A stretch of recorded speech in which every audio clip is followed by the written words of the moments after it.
just feel safer knowing, like, Pull this microphone. I feel safer knowing that Trump is in office. I do too. Dude, who is this guy? Who is this guy? I like feel great about it. Like I just like. What I don't feel safer is right now they're launching missiles into That's Russia. Yeah. How are you allowed to do that when you're on the way out? Like the people don't want you to be there anymore. This should be like some sort of a pause for like significant actions that could potentially start World War III.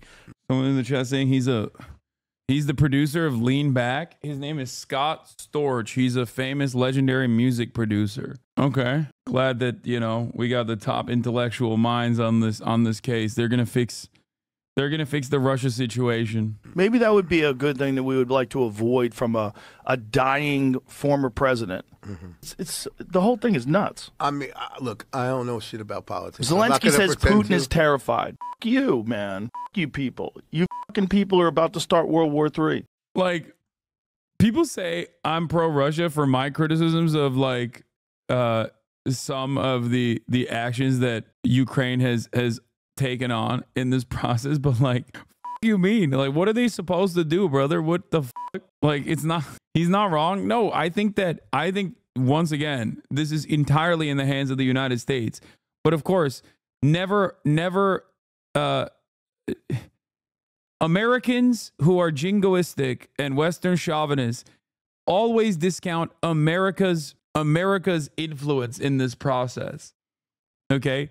They'll only do it when they're doing it on partisan lines to turn around and say oh, Biden is such a old for doing this. Fuck you people. When they're talking about Ukrainians. Listen, Ukrainians understandably have a right not only to defend themselves, but to rid their borders of a Russian invasion. Okay? But if the situation on the ground is untenable, the way I analyze everything is how America's actions in this process, allowing Ukraine to strike into Russian territory, for example, will this actually de-escalate? Will this actually be able to give Ukraine more of an opportunity to push back the Russian annexation, or will it not? I don't think it's I don't think it's the Ukrainian people's fault, man. I feel like there's a more responsible party here, Yeah, it's crazy. Russia fired a missile today. I feel like they fired an intercontinental ballistic missile for the first time ever. It's the first time one of those has ever been used. that's insanity. F***ing insanity, because those intercontinental ballistic missiles can have on them. This one didn't, but if it does, the whole world changes. And it changes because of the military-industrial complex, and it changes because of the money that's going to Ukraine, and it changes because the outgoing president or whoever the f*** is actually running the country has decided to do something f***ing insane. Yeah, F***ing insane. And we're all sitting there watching it, and people are cheering it on. CNN was saying... Is it possible that you can talk about Romania's heading candidate, which is pro-Russia and anti-Semite, plus supports legionary movement? Yeah, I don't know what the fuck is going on in Romania, but we'll dive into it in a little bit. And finally, see what their headline was about Zelensky about Biden giving Zelensky the ability to use long-range missiles. U.S. made long-range. It's not like nobody knows where they came from. It's not like nobody knows we've been funding this. It's a proxy war. The whole thing is fucking insane. It's insane. Come to the negotiation table. Sit down. Work this out. Stop killing everybody.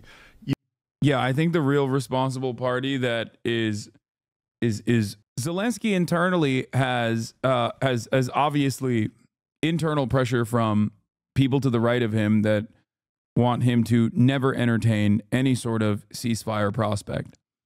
Okay? But if America was like, hey, we got to pack this shit up because Donald Trump is going to be significantly more devastating, then Zelensky, alongside China and Russia, would come to the ceasefire negotiation, would come to the table to broker some kind of agreement. The issue still, I think, the problem still here is America's involvement. That they don't give a shit.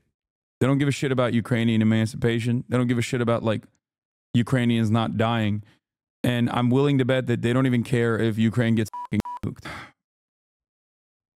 That's a dangerous prospect. It's something that I noticed early on when, like I said, John Kirby very clearly was like, yeah, if they use it, it's going to be a baby nuke. Wait, what? You're a horrible person. F you. That's all they said? I unbanned them. I don't think this person is going to actually respond with what, you know, took place in their minds, at least. That's crazy. Why'd you ban? I unbanned them because I want to see what the fuck they have to say so that I can be helpful. But I think the mods did the right thing by banning them, specifically because they're not helping themselves. I think they're just mentally ill. They banned him because they don't want that person to, you know, that person that's probably going through a mental health episode to say stuff that puts them in the crosshairs unfairly. U.S. allows Ukraine to use long-range missiles. So what did they say? Someone had said that, like, CNN was saying that it was a good thing, which I think is how? How has the left gone so far crazy that they think it's a good thing to launch missiles? That's what's scary about life, is like you don't want to pay attention to that shit. Life, you want to just be carefree. Several officials even suggested that Mr. Biden could return nuclear weapons to Ukraine. So U.S. and European officials are discussing deterrence as a possible security guarantee for Ukraine, such as stockpiling a conventional arsenal sufficient to strike a punishing blow if Russia violates a ceasefire. Several officials even suggested that Mr. Biden could return nuclear weapons to Ukraine that were taken from it after the fall of the Soviet Union. That would be an instant and enormous deterrent, but such a step would be complicated and have serious implications. Good Lord. I mean, it's the Hasanabi doctrine. Holy moly. What a terrifying prospect for the future. Ukraine's going to be like, yeah, we're going to give nuclear weapons to Cuba after this. I feel like this might not be the best time to offer Ukraine nuclear weapons, but I don't know. You know, when you got a third of the country under permanent annexation by Russian forces. Free and have fun and do the thing that you're passionate about. And meanwhile, the world is burning. And you can't do anything about it. It it's like, at that high level, it's like there's nothing. Well, we can. We voted Trump in, and yeah, his idea is to stop all this shit, and hopefully he can do that. Yeah. But, you know, man. We got 60 more days until Trump gets in, or whatever it is. How many days is it, Jamie? But who knows? Maybe once he gets in, they'll ramp it up. Who knows? Maybe they'll sabotage his administration.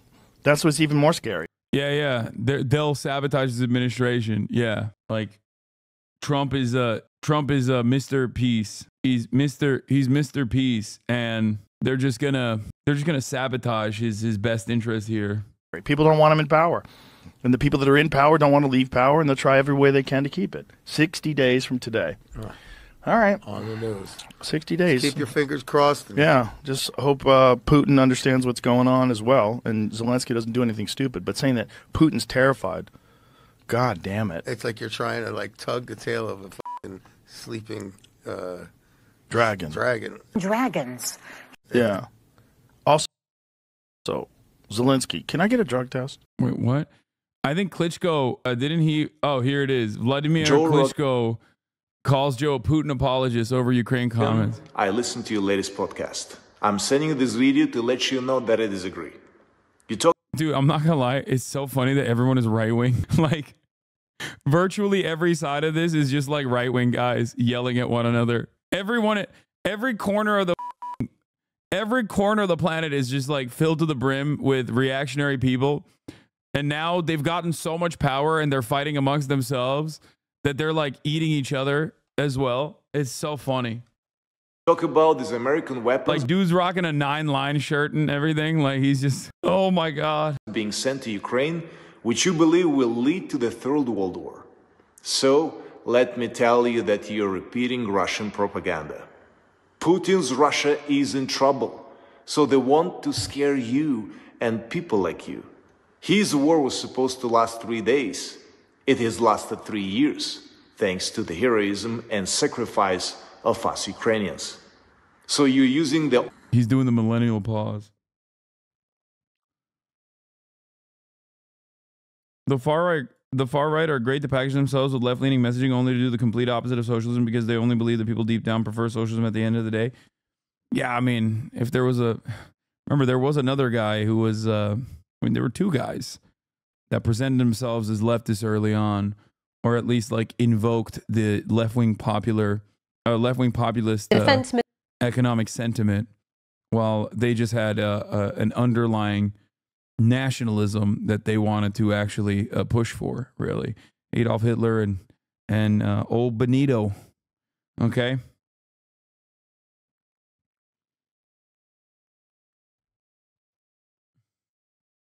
He said Benito Mazzulli.